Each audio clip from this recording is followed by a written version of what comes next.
रसूलुल्लाह अपने नसीब थे ना कि हम पे सलामतियां भेज कौन रहा है। हमने सोचा जरा 3 दफा मिल जाए सलामती।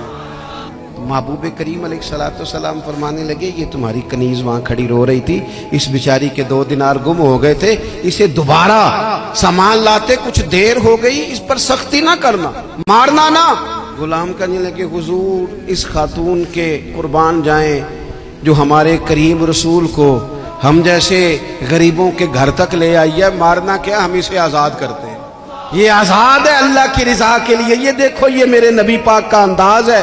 हुजूर निकले तो जनाब अब्दुल्ला इब्ने उमर फरमाते हैं, रसूल करीम फरमाने लगे, शुक्र है अल्लाह ताला का, 10 दिनार थे, एक अंसारी ने भी कमीज पहन ली, मैंने भी कमीज पहन ली, और रब ने कनीज को आजाद भी फरमा दिया।